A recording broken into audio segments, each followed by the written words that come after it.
Okay, I'd like to welcome everyone to this week's edition of Imperial as One's Belonging series, Exploring the BAME Experience. And this week we've got Dr. Rachel Boyle with us, who comes to us from Leeds Beckett University, where she is the head of Interdisciplinary Studies. So I'm really pleased to have Rachel here with us. It's been a while since I've been trying to get her on, but I'm really glad that she is here. So we're going to kick off in my usual style by just asking Rachel to tell us a little bit about herself and how, kind of like her early life, growing up in the UK in Liverpool, and how that kind of like influenced her sense of belonging. Okay, that's a huge question. I grew up in South Liverpool. I am of mixed race. My mum is white British. My dad's family are from Sierra Leone, West Africa and Barbados. So we grew up in quite a nice mix. Yeah. Most of my dad's family lives in New York. So although I grew up in Liverpool, I spent an incredible amount of time in New York as a child, so that was a really interesting experience. I grew up in a nice middle class leafy area, went to a nice middle class leafy primary school, and was one of very few black or mixed race children at school. It was an interesting experience for me because I was consistently in the position of the other. Then into secondary school, it was a completely different ball game. Secondary school was not middle class or leafy. It was the exact opposite of that. And again, I was still part of a significant minority, which for me really grounded me in my life experience. A lot of racial abuse at secondary school, a lot of lack of understanding from teachers.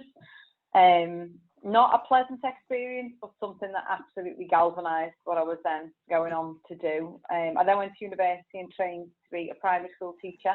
I went to John Moores University in Liverpool, had an unbelievable experience there, worked with some amazing colleagues in terms of students, and was taught by some of the best lecturers in the field of education. I was incredibly lucky. That really inspired me. And then went on to be a primary school teacher. I did that for 7 years. Taught in Highton in Liverpool. Really, really great area in terms of a richness of people. Problem with racism in Highton, which was interesting for me, approaching that as a mixed race teacher. Had a great experience working with the children, the community and families of Highton. And then I moved into higher education 10 years ago. So here we are. Right. So there's a lot of to digest in that experience which you've had from So it's mixed heritage, part British, part Sierra Leonean, part Barbadian, kind of like transatlantic, because you've also spent some time in the US and here as well, and then being in Liverpool, and we know the history of Liverpool and mixed race people in Liverpool. So how did you said that when you went to secondary school, the experiences that you had there, that kind of like set you on almost like on the course which you're on now. Can you just give us a little bit more about what that was? What were some of those experiences? So my parents had always taught me and my brother that because we were mixed race, that was something special about us, that was something to be celebrated. And actually going out into the wider world as a child of the 80s and early 90s at this point, that wasn't the message that we got from the rest of society. So going to secondary school was, as I said before, an interesting experience. I think I'm putting that quite politely. Being within the minority in the school meant that I was constantly, as I said earlier, in that position of the other.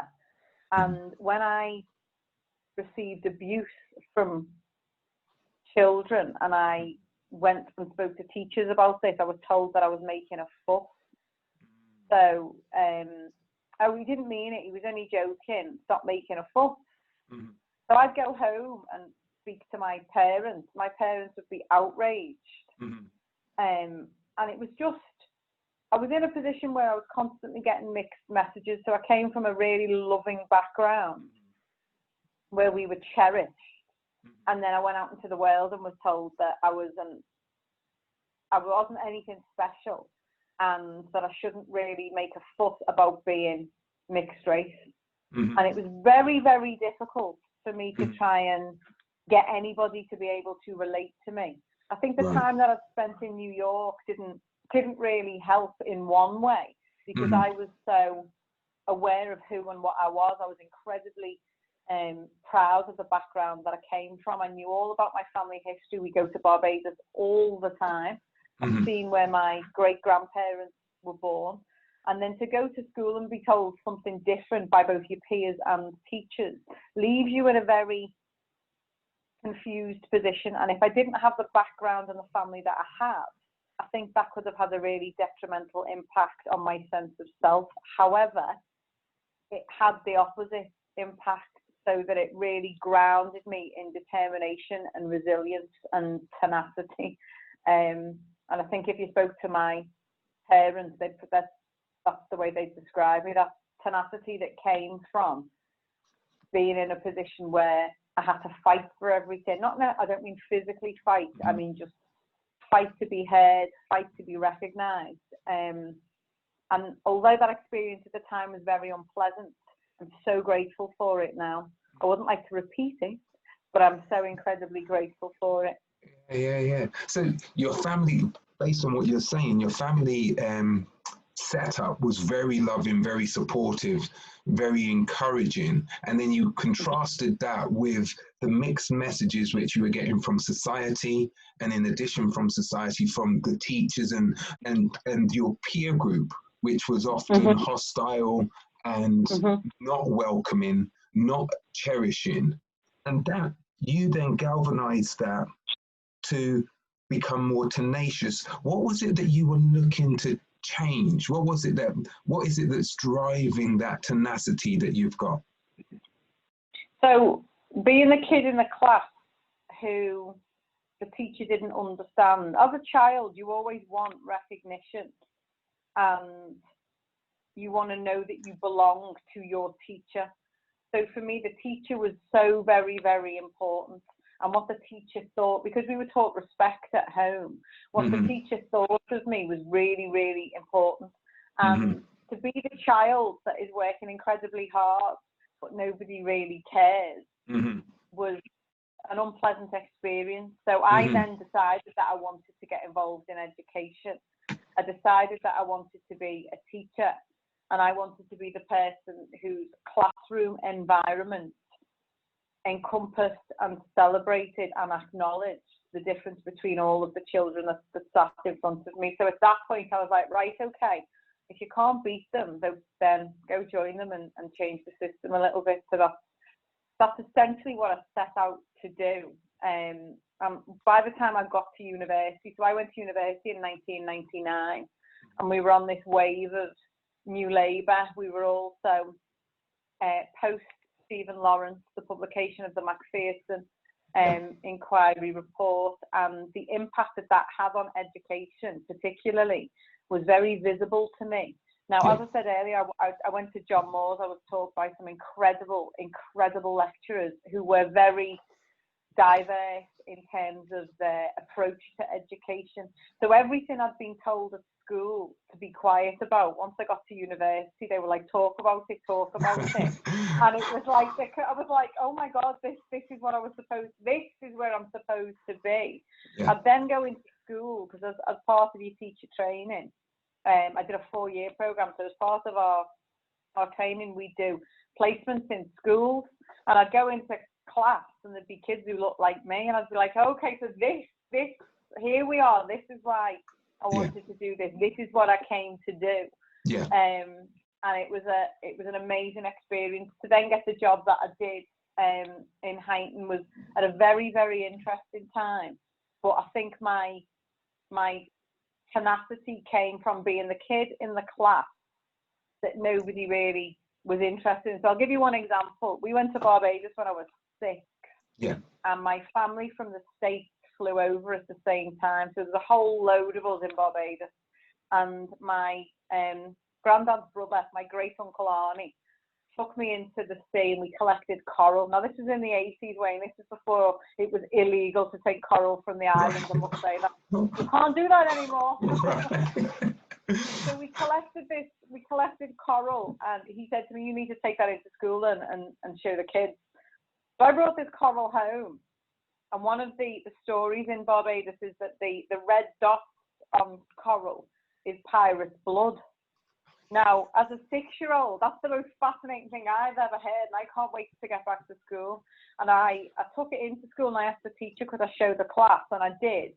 And I was so excited because it was but it was 1986. The average kid in South Liverpool didn't go to Barbados in 1986. So I was really excited to share that with the rest of the class. And I remember the teacher saying to me when I said, and the red bit, got to the crescendo of the story. And my teacher said to me, "That's ridiculous. Go and sit down." And I was just like, and I remember thinking, oh my word. And we'd organised this. So Uncle Arnie was calling me from the States. He was calling me from New York that night after school to find out what the kids said and blah, blah, blah. And I was just heartbroken.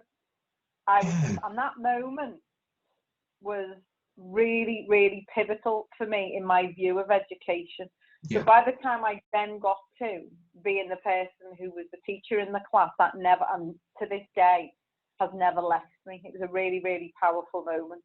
Yeah, I can totally understand that, because it's that excitement which young children have, which can help to shape their perceptions of where they think that they can be. And for someone, all right, we know it wasn't pirate's blood, but it's about the it's about the imagination and bringing that to the fore. So that is, I think that's awful. The whole scenario. But it's really interesting to me because, as I said earlier, that whole message from home was, this is something about you that's incredibly special. And then going to school, this is something about you that nobody wants to know. Be quiet. So it was that complete contradiction in terms of those messages. Yeah. So, right, I'm going to fast forward, right, because I know your story is fascinating and I'm just wary of time, right? I'm going to fast forward. So when you were in the classroom, I'm suspecting that your classroom was much more encouraging, much more... Can you give me an example of a child or something, and how you made that child feel that they belonged within your classroom setting? I was really lucky when I was a teacher that I had a real mix of children in my class in terms of their backgrounds. They were mainly white British children, but the context from which their families came varied greatly. So we had incredibly disadvantaged children next to children from quite middle class families. It was a real mix of society in one classroom. And for me, it was about finding out what made the children tick. So what were they interested in that I could then be interested in as the teacher and incorporate into what we were doing in classrooms. So, we've got to teach the national curriculum subjects of maths and English and science, for example. I taught in an area that was incredibly steeped in football history. The likes of Gerard et al. came from Highton in Liverpool. So all of the kids were really invested in sport generally. So how could I bring that into academic subjects so that children who weren't necessarily good at something could tap into it in a different way? So I remember one child, Jamie, who changed my life, and I get quite emotional when I think about him even now. Jamie was very cynical about education, was very cynical about being at school. He had, a bad experience. He came from some challenging circumstances, but he was really into cars and anything that was practical. And I'm quite into cars myself, to be honest. And he used to bring magazines in and tell me about certain cars, like Lamborghinis, and I'm going to have one of these when I'm older, miss. So therefore, how can I bring that into what we're doing in English this week? Yeah. How can I encompass something in science to do with forces, for example, where we can talk about Jamie's love of Lamborghini? Yeah. So it was making what the children were interested in valuable to us in a learning sense, so that I could engage them in a different way. I also tried to educate the children on difference and diversity by me simply being there looking like this. Mm-hmm. I think that was part of the education. However, the images that I had around my classroom, so any kid that's taught by me, has ever been taught by me, will tell you about Martin Luther King or Rosa Parks, you know, in bringing that into what we did. So making education work for me, work for them, but also encompassing that wider aspect of diversity. Yeah, brilliant. I totally understand that. I've got a story similar, but I won't tell you just yet. But it was similar kind of tapping into what the students actually, where they are, meeting them where they are, and bringing them to where you want them to be, and where you know that they can be, right? Because sometimes, whereas your teacher almost tried to knock out that excitement by saying, "I've never heard anything so ridiculous," you know. Instead of encouraging, you've done the reverse. So moving from you moved from primary education, and now you're working in higher education. How's that transition been? How have you made that leap from one to the other? And how does that influence? How does that driving passion which you had before? Where are you channeling that now? Now. It was always my intention, because of the experience that I had at university, it was always my intention to transition into higher education. I was deeply, deeply inspired by the people who taught me at university, and had that as my ultimate aim. By serendipity, when I was 30, we had a flyer that came to school from one of the universities in the surrounding area, asking for any interest in going on to secondment to work in teacher training at the university. And I applied for secondment thinking I wouldn't stand a chance. I was the school-based mentor, so that basically meant that when students came to our school on placement, I would supervise them, just like I'd had myself as a student. So I applied and I was offered the role. Oh, fantastic. They were really supportive. They released me for an academic year and kept, obviously, with a secondment year job still there at the end of it. And once I was there in higher education, I knew that potentially that was it. That was it. So a permanent role then came up for me at the institution, and I applied and got for that. Went for that. But I've never lost the connection with my school, even to this day. I've never lost the connection. I've had a situation recently, which I'm sure we're going to come on to, where I've been thrust into the public eye. So loads of kids that I've taught have now got back in touch with me, which is lovely as adults. But I still visit my school because I can't let go. I can't let go of the community. I can't let go. 10 years on, that's where we are now. I did consider going back to school at one point. I found once I got to teach at higher education, I'm not only influencing the experience of the children, the 30 that sit in front of me in my class. Our cohort sizes were over 300, so I would influence that many teachers to then go and influence that many children. So it was about a bigger scale, basically having an impact on a bigger scale. So my work at universities is largely, my research is around race, racism and ethnicity because of my own experiences as a child. I then pass that on to my students, who will then hopefully learn those lessons that I've learned personally and indeed academically, and share that with their classes. So the tenacity absolutely underpins everything to this day, because I tell that the choral story is one that I tell the students in a lecture theatre, and there's a collective gasp. So for me, it's still there. It's at the core of everything that I'm doing. I find that really, really, really encouraging, because having gone through teacher training myself, I know I didn't really get any units on diversity. Well, you get units on things like special educational needs and stuff like that, but you don't get anything about diversity, ethnicities, etc. like that. So to hear that that's happening is really encouraging. To be honest, it varies. It varies from institution to institution. Yeah. So in some institutions, the students will get an hour lecture a year, followed by maybe a 2-hour seminar. At other institutions, there are whole modules and units around this. I think also at the moment, 2020, I've said this repeatedly this year, 2020 is a pivotal moment in the discussion and the dialogue around race. Yeah. And if we're training teachers or we're training students in an interdisciplinary fashion in terms of what I'm doing currently, so that these students are going to go and work in the children's wider workforce, they absolutely need this input. We are living in a multi-ethnic society, and universities have a duty to their students and to the children that the students will then come into to prepare them in an adequate way. Not all students will be aware of issues of diversity, so we have an absolute responsibility to address that. Yeah, I agree with that 100%. So I'm gonna come back to the first time I ever saw you, right?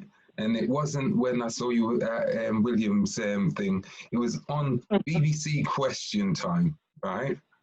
So I'm gonna go there. I'm gonna go straight there, right? And I remember it was at the time they were discussing about Meghan Markle, and the statement was made.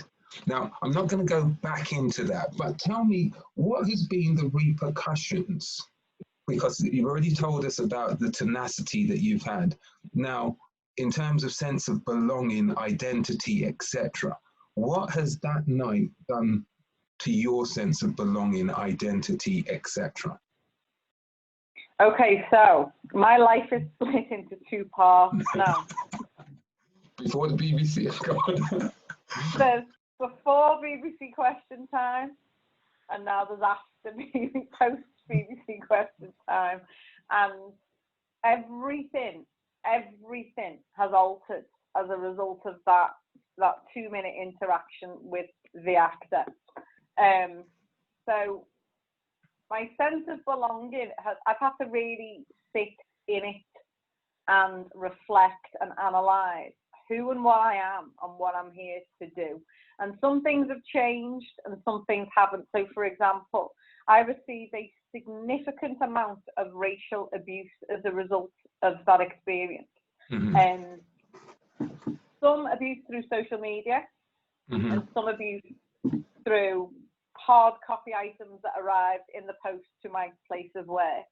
And there was the bit that was expected was the reaction of the right-wing racists telling me to go back to where I came from, critiquing my physical appearance. But there's an overlap. So I had an awful lot of abuse from people telling me what I was in terms of my ethnicity. So I'm identify as a mixed race woman. Yeah. I'm very, very identified with the Black Afro-Caribbean side of my heritage. And that's because of the way I've grown up. That's because of the way my parents have brought me up. My parents have been married for 50 years this year. They've been through it all. They celebrated their golden wedding anniversary in lockdown, which was interesting. They were supposed to be going to Barbados and they didn't get there. Well, congratulate them on our behalf, anyhow. I absolutely will. I'm very, very proud of them. So because of the way I was brought up and the cultural experiences that I've had, all of my family in America are African American. As I said earlier, spent lots of time there, lots of time in Barbados. So I am very clear about who and what I am. I acknowledge both sides of my family, but my cultural experiences are more lean towards my Afro-Caribbean side. Yeah. I think physically looking at me, people always make comments on my appearance in terms of my straight hair, not chemically straight, because that's just what I look like. Yeah. my brother has a very different skin complexion to me. So my brother's paler than me and he has green eyes. But Right. he's very identifiable as a mixed race Afro-Caribbean man. So Right. we're quite different in that way. But since question time, I've had a lot of abuse from people telling me I'm black. Mm-hmm. Why is she commenting? What would she know? Mm-hmm. Well, my whole life tells me what I would know, all Yeah. of my experiences. And for me, the lessons have been around, you've got to know who you are. When you step into these arenas and you get ready to enter into this fight, you've got to be really, really clear about who you are, what you are, and why you've come to do this. Because if there's any kind of grey areas in any of this, you're going to crumble. Yeah. So I had abuse from the right wing, and I had abuse from a small number of black people telling me I'm not black and I shouldn't be commenting. So that was incredibly important for me, that experience. Now, in terms of what has the impact been, I've had to have conversations with people who I love, who have been friends for a long time, who demonstrated to me that they didn't understand who I am. Yeah. So very close white friends tell me, yeah, but you're not really black though, are you? Yes, but. And this complete lack of understanding as to why I can't just pretend I'm white.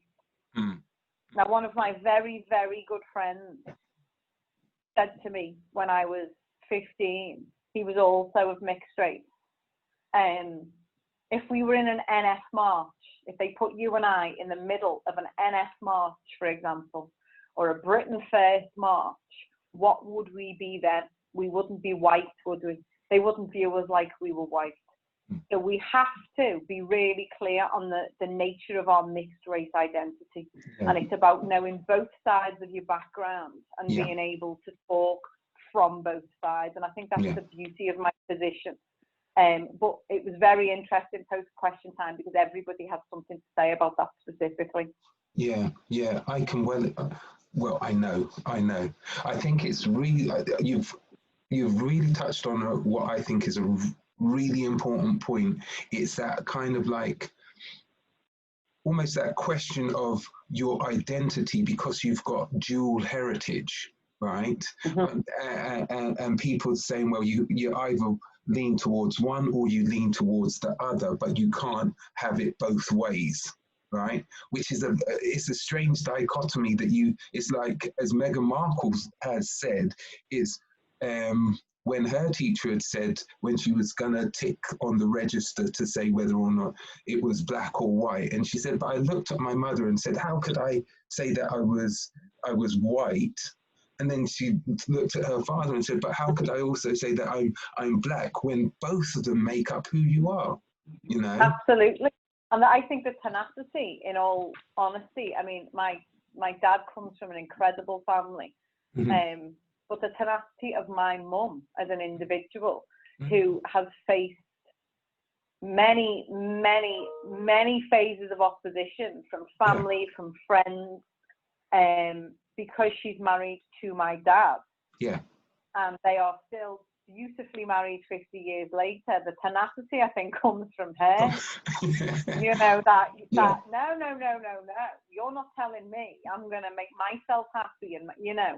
So I think that really came from that. So I come from, I mean, we can trace our family back to being slaves. Right. So I know exactly where we came from. And obviously, I am here because they survived. I am a product of those men and women picking cotton, etc., harvesting sugar, etc., etc. But I'm also here because my mum wouldn't sit down and be told what to do by people who didn't agree with their choices. So it's a really interesting position to be in, having both sides filter down into this. Yeah, no, it's brilliant. I'm going to ask a question because you said about one of your friends saying, well, why don't you just say that you're white, for example? So where did you, in this whole scenario, which we've seen that playing out, where did you get your strength? Where did you get your support from at this time? Because I can say it would probably be quite isolating if you haven't got a good, strong support network. So where did you get that from? Again, you can split everything into two. So post question time from the very next morning, everybody in my life has fallen into two categories. And the categories are those that supported me and those who didn't. Yeah. And there were quite a few shocks in there. Some people that I knew professionally, who I would also class as friends, didn't support me, didn't support what I'd said, didn't support how I'd said it, but then didn't take the time to talk to me about it, to try and understand. Right. So support came from, I mean, fundamentally, my parents are amazing. Fundamentally from them. My brother and I have a very close relationship. Yeah. And I've got a core group of really, really good friends. So my friend who I talked about earlier, who said to me when we were 15, what would we be then? He was integral to the support, absolutely. Yeah. I mean, the moment it aired, the phone started ringing. And people I hadn't heard from in a long time got in touch to say, yeah, okay, I haven't seen you for ages, but I'm here. Yeah. Ex-colleagues, as I said, loads of children who are now adults that I've taught. Yeah. Twitter's a beautiful thing because they've been able to get in touch with me directly and say, Miss Boyle, I was in your class when, and I'm like, yeah, I know exactly who you are. I remember every child I've ever taught. Yeah. So it came from those people immediately surrounding me and those people that I've got history with. And I would say there were some shocks in there. There were people that I thought were politically correct and you know, informed of issues of diversity, who said some of the most amazing things I've ever heard. And I've just been like, wow, you know, I'm so glad that you've shown me that now. So it's been an interesting journey. I can well imagine. Right, what I normally do at about this time is to open it up to see if there's any questions from the audience, because I could just carry on talking to you and hog all of your time. But I'm going to see if there's any questions that anyone who's with us at the moment have. Otherwise, I'm going to just carry on asking questions. Right, I see Darren, you've got your hand up. So if you want to ask your question, please, that would be brilliant. Hi, Rachel. Really good to hear your story. Also good to hear that you're part Bayesian as well, because that's a very important thing to me. I was just wondering that though, you know, from your experience and all the sort of the horrendousness that you've experienced, and also the you know, and I've certainly seen this as well, certainly even since Brexit, where people that you thought were really close to you, good friends, have known you for years, all of a sudden you're thinking, well, I don't recognise that point of view. But do you think some of your tenacity also came from being, you know, from Liverpool as well? I always wonder whether it's not just your background in your family, but also from, I mean, Liverpool's probably my favourite city, certainly my favourite city in the UK, and that sort of background also helped as well. I think there's a real strong sense of identity in Liverpool. So it doesn't matter what colour you are, where you are originally from. I mean, we have one of the oldest black communities in the country, along with Bristol, because we're a port. But there's a real sense of Scouse identity. I love my city. You'll never find a more proud Scouser than this one. But I think, Darren, you're absolutely right. That sense of who I am, definitely. I mean, people on the street. I got into a taxi the other day and a guy was like, weren't you on that question time? And then started telling me why he thought it was brilliant. And people that you don't know, there's a real sense of community, and people will stop you and talk to you. And I know my friends, I've got a lot of friends from London who come up to Liverpool and are like, oh my God, everyone's really nice. And it's like, if you're in with us, you're in. Yeah. I mean, you only have to see the way the city responded to Hillsborough.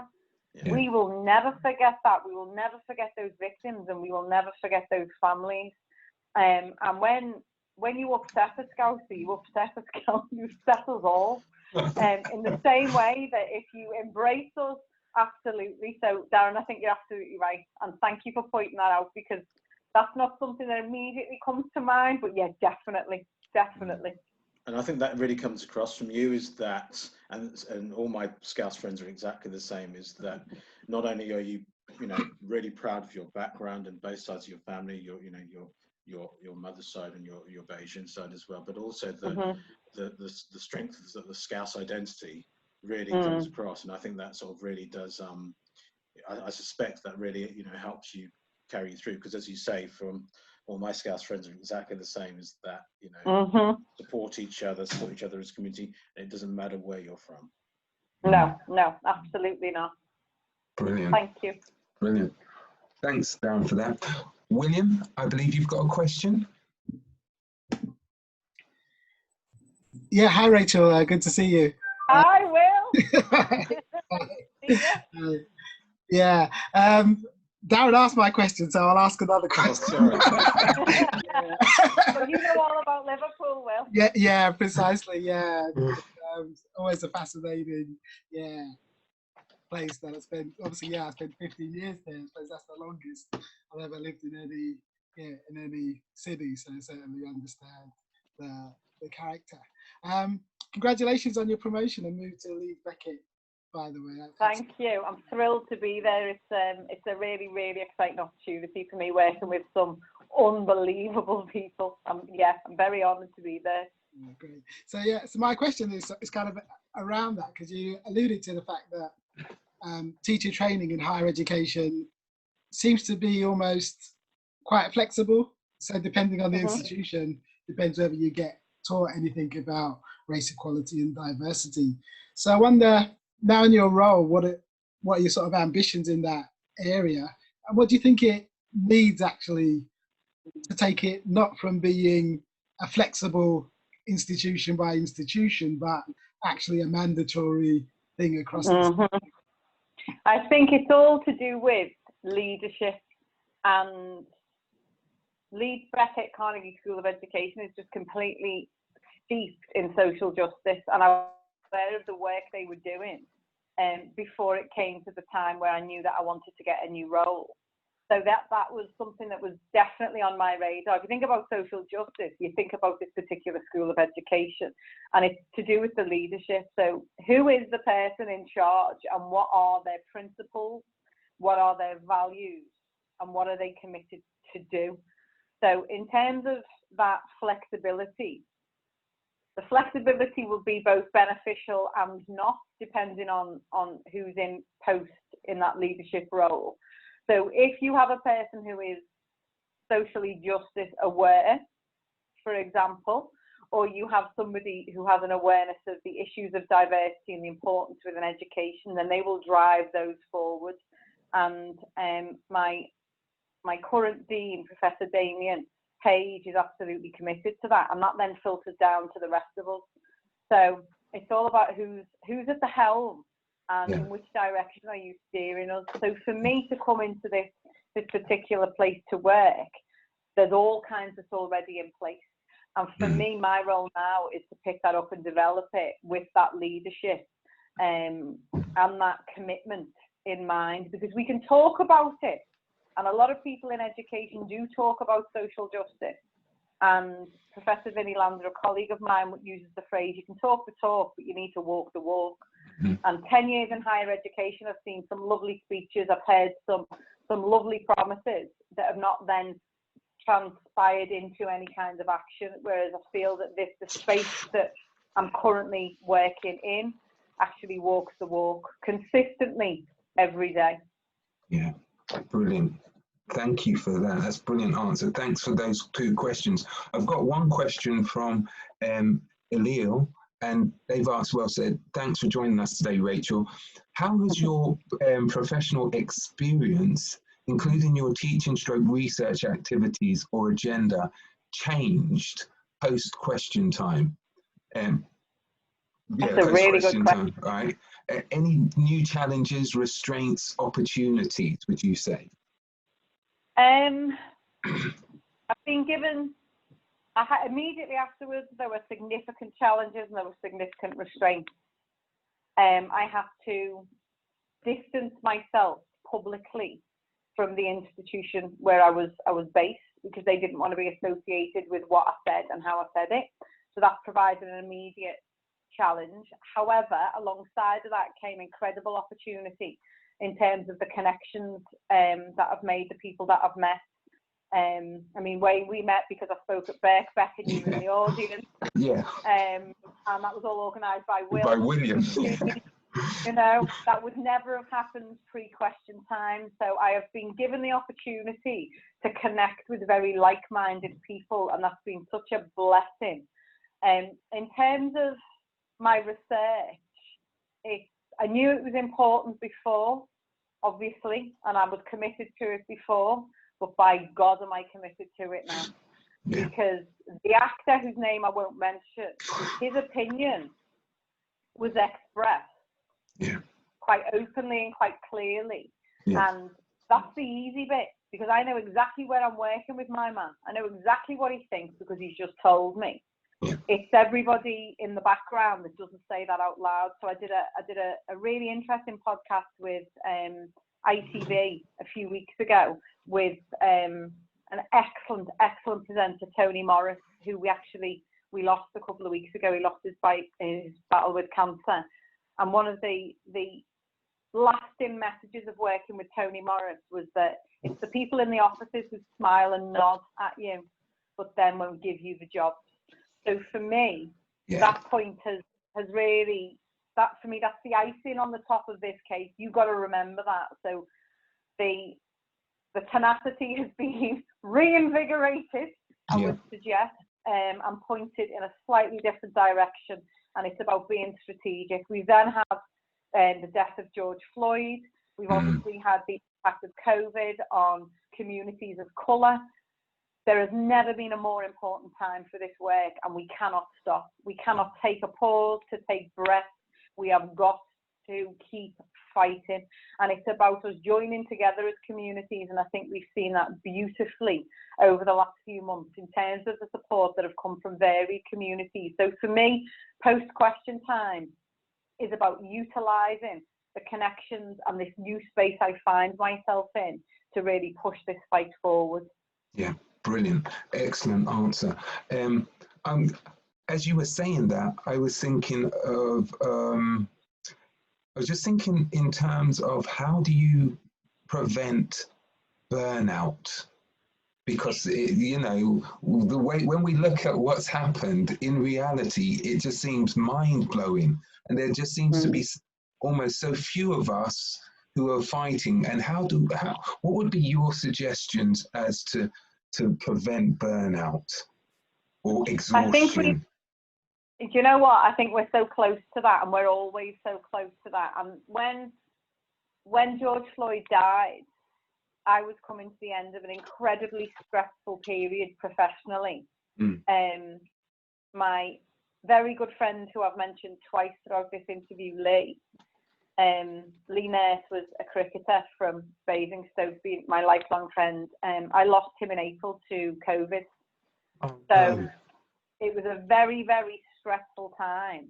And the death of George Floyd happened, and at that point it couldn't have been worse timing in terms of me personally. However, it's about taking the opportunities when they come, but just keeping an eye on yourself to keep that balance. So at the same time as I'm doing all of this, I need to check in with me, I need to check in with my family, I need to check in with my friends and get people to feed back to me, Rach, you need to stop, you need to take a break. And it's about surrounding yourself with people who support what you do, but also support you as a person. So we need to prevent burnout by keeping an eye on that always. We need to prevent burnout by looking after ourselves in terms of our well-being with regard to. We could have these conversations 50 times a day with 50 different people. It's about choosing those productive spaces in which to engage. So if somebody, I had a situation at a housewarming party a couple of weeks ago where somebody was again telling me about, well, you're not black, are you? And at that point I was like, to engage in this right now is not a productive use of my time and my energy. I'm going to give you the headlines. I'm going to try and make a contribution to your understanding, and then I'm going to stop. Because to do any more is a waste of my precious energy that could be spent more productively. So it's about us keeping one eye on ourselves, on our well-being, and on each other Yeah. all the way through this. Brilliant, brilliant. My final question, because we have come effectively to the end. So my final question, what advice would you give to your younger self? Thinking about what's happened to you, what advice would you give to your younger self? Wow, that is a really, really good question. I would say to my younger self, I don't think I would do any of it differently. I really don't. Back to my GCSE option choices, to my A-level choices, to, you know, I don't think I'd do any of it differently. I would say never, ever, ever give up, but just keep an eye on where you're spending your energy. Because I think 21-year-old Rachel would have the conversation with everybody, would engage in it with everybody. Whereas Rachel of today is like, as I said before, do I need to spend this part of my budget? So I would say keep fighting, never give up, ever, but just keep an eye on where you're spending your energy. Yeah, brilliant. Rachel, you've been a fantastic guest. It's been brilliant. As I could quite literally sit here and talk with you for hours. I know we've got, as I say, our little after party. So once the recording's finished, we'll have about 10, 15 minutes. So anyone who wants to stay on, they can do, and we'll have a little discussion. Right. And for those of you who've joined us, can I just say thank you? Thank you for taking the time out to join us. It's been an absolute pleasure. Thank you. I'm going to just advertise for the next one, which will not be next week, which is we're taking a break next week, but we will be back on the 4th of September with Professor Shirini. I'm going to butcher her surname, and I've been practicing it all day. Professor Shirini, she's going to be with us on the 4th of September. So please join us, where we'll be looking at her life as a medical doctor, here as a professor as well at Imperial College, and the work that she's been doing. So thanks again, and have a good week next week, and I'll see you in 2 weeks' time.